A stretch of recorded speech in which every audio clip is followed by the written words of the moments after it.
O que acontece? O nosso canal, Baroni, ele tem muitas pessoas que estão começando. Sim. Porque elas têm o medo de começar, de repente, em fundo imobiliário e falar assim, poxa, eu não sei onde eu invisto, qual fundo, como é que eu estudo. Quais fundos imobiliários, na sua opinião, o setor, por exemplo, para um iniciante que está aqui no canal, olha, eu acho que esse setor é bacana de se estudar? Excelente pergunta. E assim, tem uma resposta até relativamente simples para isso. O mercado de fundos imobiliários no Brasil, apesar de estar se desenvolvendo rapidamente, ele ainda é concentrado em alguns setores que eu vou elencar aqui. Basicamente, recebíveis imobiliários, que são os fundos de CRIs, os fundos de dívidas imobiliárias, né? Ou seja, você está fazendo um empréstimo, né? Um financiamento para uma operação imobiliária. Hoje, quase 40% do mercado são fundos de recebíveis. Shopping centers, logística, lajes corporativas e chegando aí com força, que é o chamado renda urbana, que são os imóveis urbanos como um todo, supermercados, escolas e por aí vai. Então, o nicho é muito pequeno. Então, qual que é a orientação que eu dou para essas pessoas que estão querendo começar agora, tá? Vou repetir. Fundos de recebíveis, CRIs, shoppings, lajes corporativas, logísticos e renda urbana.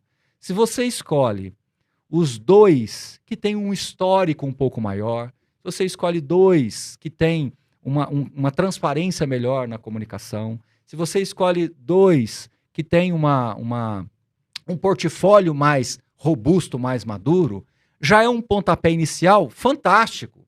Já te coloca no jogo de uma maneira extraordinária. Eu até falo que uma carteira recomendada, ela é uma carteira para rodar acima da média. Não dá para, em fundo imobiliário, você não consegue rodar muito acima da média. Não sei se vocês entenderam onde eu quero chegar. Quando você fala de ações, quando você é muito criterioso em ações, você fica muito acima do índice em determinados momentos. E quando a empresa vai muito mal, você fica muito abaixo do índice. Né? Esse delta é muito grande. Em fundo imobiliário não é bem assim. Eles andam próximos, né? Eles andam próximos. Então, gerar alfa, conseguir ser consistente. Conseguir superar o benchmark é uma decisão, é algo difícil, né? Então, você tem que fazer um arrozinho com feijão bem feito, procurar fazer ajustes muito pontuais. Então, esses são os setores, respondendo a sua pergunta, e eu acho que 2 fundos para você começar de cada um deles, ou seja, uma carteira aí com 10 fundos, não quero começar com 10, com um deles já é suficiente. Agora, o iniciante mesmo, aquele que está no marco zero, ele tem algumas dificuldades. E agora, por que nós escrevemos 2 livros? Né? Um que é o Guia Suno e o outro que é o 101 Perguntas e Respostas.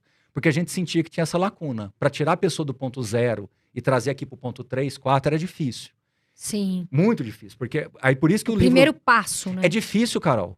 É difícil. Muito. Porque a pessoa fala, eu quero comprar, mas ela não sabe o conceito, a essência. Aí a gente escreveu esses livros justamente para dar o conceito básico, tá?